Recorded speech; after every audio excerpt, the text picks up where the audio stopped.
आप सभी को लोगों को नमस्कार। और आज हम भिन्नों की तुलना करना सीखेंगे, जिसमें अलग अलग भिन्न देखेंगे और अलग अलग भिन्नों की तुलना करना सीखेंगे। तो चलिए शुरू करते हैं। और आप हमारे चैनल में नए हैं तो सब्सक्राइब कर दीजिए और बेल के आइकन को दबा दीजिए ताकि आने वाले वीडियो का नोटिफिकेशन आप लोगों को मिल सके। तो सबसे पहले भिन्न में हर समान हो, जैसे 2/4 है, 6/4, 8/4 और 15/4। इसमें देखिए हर क्या है, समान है। हर समान है तो हमको क्या देखना है, केवल अंश देखना है। अंश देखना है कि अंश में कौन छोटा है और कौन बड़ा है। यदि अंश में छोटा है तो वो छोटी भिन्न होगा, बड़ा है तो बड़ी भिन्न होगा। सबसे पहले देखते हैं ये 2/4 क्या है, सबसे छोटा है, ये 2 छोटा है तो ये छोटा हुआ। उससे बड़ा क्या हुआ, 6 छोटा है, उससे बड़ा है तो 6/4 छोटा, उससे बड़ा हो गया। उससे बड़ा 8/4 हो जाएगा और सबसे बड़ा हो जाएगा 15/4 हो जाएगा। तो क्या देखना है हमको, केवल अंश की तुलना करना है जब हर बराबर हो तो। और यदि दूसरा यदि आता है कि अंश बराबर है तो क्या हम कर सकते हैं, यदि अंश बराबर हो, जैसे 1/2 है, 1/4, 1/8 और 1/6, 1/15 इस तरह से दिया हो, जब अंश बराबर हो और हर जो है अलग अलग हो, तो जितनी बड़ी हर होगा उतनी वह छोटी होगी, और जितनी छोटी जो है हर होगा उतनी वह बड़ी होगी। अर्थात सबसे बड़ी कौन होगा, ये सबसे छोटी कौन है, 1/2 है। 1/2 सबसे बड़ी होगी। सबसे छोटी कौन सी होगी, 1/5। तो 1/5 जो है इसको बढ़ते क्रम में लिखेंगे तो 1/5 सबसे छोटी। उससे बड़ी कौन है, 1/8 हो जाएगा।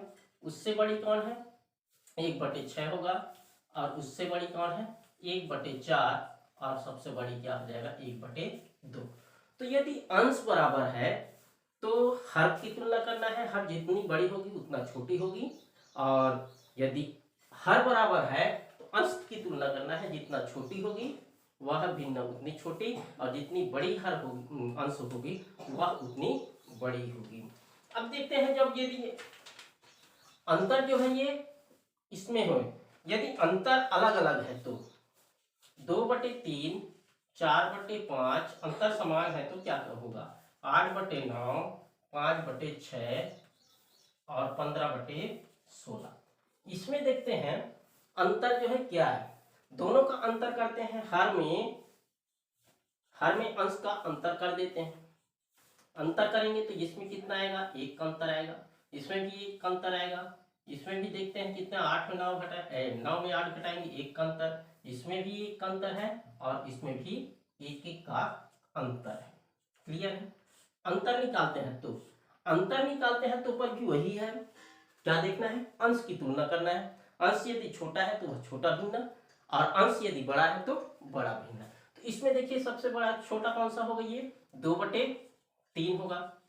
अंश छोटा है। उससे बड़ा अंश 4/5, उससे बड़ा 5/6 और उससे बड़ा 8/9 और सबसे बड़ा कौन सा होगा, 15/16। इस तरह से हम घटते और बढ़ते क्रम में भी लिख सकते हैं कि कौन छोटा है और कौन बड़ा है। जब ये अंतर समान है तब की बात हुई। और यदि इसी को हम बेसिक नियम से बनाते हैं, बेसिक नियम से देखते हैं, बेसिक नियम हमको ज्यादा जरूरी है कि एलसीएम विधि से, लघुत्तम समापवर्तक विधि से कैसे हम हल कर सकेंगे। इसी को देखते हैं, 5/6, 7/8 और 8/9, ये है हमारा। इसमें भी अंतर कितने का है, एक का अंतर है। इसमें भी एक का अंतर है, इसमें भी एक का अंतर है। ये छोटा है, उससे बड़ा ये है, उससे बड़ा ये है। दिखने में ही आ रहा है, हम देख के ही पता लगा सकते हैं कि कौन छोटा है और कौन बड़ा है। इसको हम लघुत्तम समापवर्तक विधि से हम लगा के देखते हैं कि सही में ये आता है कि नहीं आता है। तो हर पे क्या करेंगे, एलसीएम निकालेंगे। ठीक है, किससे जाएगा ये, 2 से, 2 तिया, 2 दूने, 2 चौक 8 और 2 ये नहीं जाएगा तो रहने दो। 2 3 नहीं जाएगा, 2 दूने 9 भी नहीं जाएगा, और ये 2 से फिर जाएगा तो 1 कम, और ये 3 से जाएगा, 3 1 कम 3 और 3 तिया 9 और ये 3 तिया 3 एक कम 3। इस तरह से क्या होगा 2 गुणित 2 गुणित 2 गुणित 3 गुणित 3 कितना हो जाएगा 3 तिया 9 9 दूनी 18 18 दूनी 36 36 दूनी 72। इसका एलसीएम आया कितना 72। ठीक है 6 का हम भाग देंगे यहाँ से दे दिए ऐसा देख लीजिए यदि पहाड़ा नहीं आता है तो पढ़ ये 3 दूनी 6 बच गया क्या 3 दूनी 6 6 दूनी 12 12 छक्के क्या हो जाएगा 72। 12 बार जाएगा तो 12 पंचे कितना हो जाएगा 60। क्लियर। अब दूसरा देखते हैं 8 8 इसमें भी देख लीजिए ये 8 निया 72 9 बार जाएगा 9 सत्ते 63 और इसका भाग देंगे 9 का भाग देंगे 72 के आते तक कितने बार जाएगा 9 अट्ठे 72 8 बार जाएगा और 8 का हम गुणा करेंगे किससे अंश के साथ 8 अट्ठे कितना हो जाएगा 64। ये हमारा क्या है नियम है। इस विधि से हमको यदि सिद्ध करके बताना है तो इसी विधि से हमको बताना पड़ेगा। तो इसमें देखिए 60 बटे 72 63 बटे 72 और 64 बटे 72 ये किसका है 5 बटे 6 का उससे बड़ा 63 7 बटे 8 का और सबसे बड़ा 8 बटे 9। तो देखिए अंतर जब समान हो चाहे 1 का अंतर हो चाहे 2 का अंतर हो चाहे 3 का अंतर हो चाहे 4 का अंतर हो अंतर समान होना चाहिए। तो जितना छोटा भिन्न होगा हर अंश में उतना ही वह छोटा भिन्न होगा और अंश में जितना बड़ा संख्या होगा उतना ही वह बड़ा भिन्न होगा। क्लियर है। इसी तरह से और देखते हैं ये इसको हम दूसरी विधि से जो है शॉर्टकट विधि से बना के देखते हैं क्या होगा। जैसे एक प्रश्न है 5 बटे 6 9 बटे 24 3 बटे 2 1 बटे 3 और 5 बटे 8 ये हमारा भिन्न है। इसमें देखिए अंतर जो है समान नहीं है। जब इसमें अंतर समान था तब की बात हुई। इसमें 1 का अंतर है तो यदि छोटा संख्या अंश छोटा है तो छोटा भिन्न होगा बड़ा है तो बड़ा भिन्न होगा। ठीक है। लेकिन इसमें देखिए अंतर इसमें अंतर करते हैं तो कितने का अंतर है ये 1 का अंतर। ठीक है। इसमें कितने का अंतर हो जाएगा 15 का अंतर। इसमें कितने का अंतर इसमें देखते हैं इसमें कितने का अंतर है 2 का अंतर और इसमें कितने का अंतर 3 का अंतर।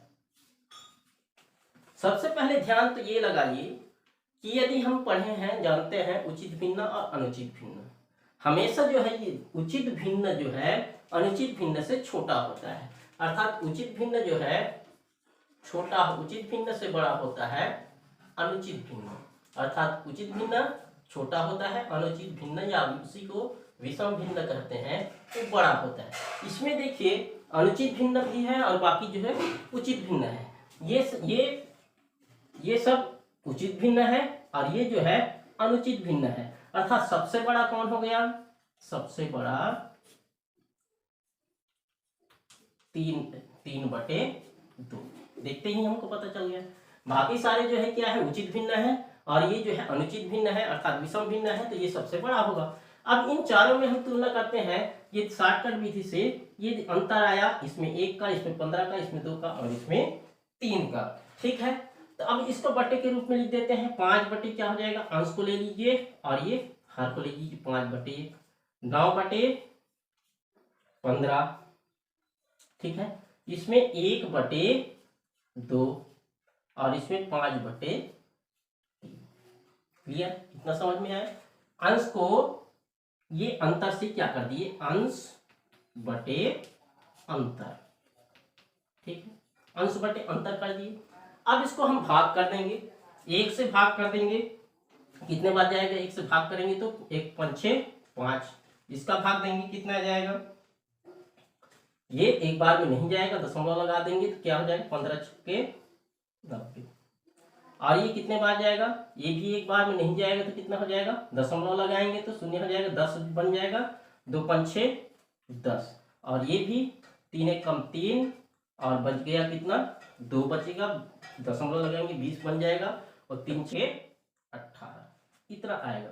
अब यहाँ पे अंतर करते हैं। देखिए अब जो छोटा है तुलना करते हैं जो संख्या छोटा है वो सबसे छोटा जो संख्या बड़ा है वो सबसे बड़ा। इसमें देखिए कौन सबसे छोटा है, ये जो है 0.5 सबसे छोटा, उससे बड़ा 0.6, उससे बड़ा 1.6, उससे बड़ा 5, और सबसे बड़ा हमारा क्या हो जाएगा 3/। ठीक है, अब देखते हैं ये इसका मूल मान क्या है 1/3। इसका सबसे छोटा का मूल हमारा अभिन्न क्या है 1/3, उससे बड़ा इसका 9/24, उससे बड़ा ये 5/8, और उससे बड़ा कौन है ये 5 जो है 5/6, और सबसे बड़ा क्या है हमारा 3/2। इस तरह से हम शॉर्टकट विधि से भी हम भिन्न का जिसका हर जो है समान नहीं है उसका हम हल कर सकते हैं, तुलना कर सकते हैं, आरोही या अवरोही क्रम में लिख सकते हैं। ये आरोही क्रम है, बढ़ते क्रम, इसी को हम अवरोही क्रम में भी लिख सकते हैं। इधर से सबसे बड़े को लिखेंगे, उसके बाद छोटे, फिर तो अवरोही क्रम में भी लिख सकते हैं। ये हमको यदि 6वीं में या 7वीं में बताना है तो हमें एलसीएम विधि से ही हमको बताना सिद्ध करना होगा कि कौन बढ़ते क्रम में कैसे लिखेंगे और घटते क्रम में कैसे लिखेंगे। ये हमारा कंपटीशन एग्जाम में कहीं पर यदि हमको तुलना करना है तो इस विधि से हम सबसे कम समय में और सटीक रूप से हम आरोही क्रम या अवरोही क्रम में रख सकते हैं। तो आज के लिए इतना ही। नमस्कार। 18 इतना आएगा। अब यहाँ पे अंतर करते हैं, देखिए अब जो छोटा है तुलना करते हैं, जो संख्या छोटा है वो सबसे छोटा, जो संख्या बड़ा है वो सबसे बड़ा। इसमें देखिए कौन सबसे छोटा है, ये जो है 0.5 सबसे छोटा, उससे बड़ा 0.6, उससे बड़ा 1.6, उससे बड़ा 5, और सबसे बड़ा हमारा क्या हो जाएगा 3/। ठीक है, अब देखते हैं ये इसका मूल मान क्या है 1/3। इसका सबसे छोटा का मूल हमारा अभिन्न क्या है 1/3, उससे बड़ा इसका 9/24, उससे बड़ा ये 5/8, और उससे बड़ा कौन है ये 5 जो है 5/6, और सबसे बड़ा क्या है हमारा 3/2। इस तरह से हम शॉर्टकट विधि से भी हम भिन्न का जिसका हर जो है समान नहीं है उसका हम हल कर सकते हैं, तुलना कर सकते हैं, आरोही या अवरोही क्रम में लिख सकते हैं। ये आरोही क्रम है, बढ़ते क्रम, इसी को हम अवरोही क्रम में भी लिख सकते हैं। इधर से सबसे बड़े को लिखेंगे, उसके बाद छोटे, फिर तो अवरोही क्रम में भी लिख सकते हैं। ये हमको यदि 6वीं में या 7वीं में बताना है तो हमें एलसीएम विधि से ही हमको बताना सिद्ध करना होगा कि कौन बढ़ते क्रम में कैसे लिखेंगे और घटते क्रम में कैसे लिखेंगे। ये हमारा कंपटीशन एग्जाम में कहीं पर यदि हमको तुलना करना है तो इस विधि से हम सबसे कम समय में और सटीक रूप से हम आरोही क्रम या अवरोही क्रम में रख सकते हैं। तो आज के लिए इतना ही। नमस्कार।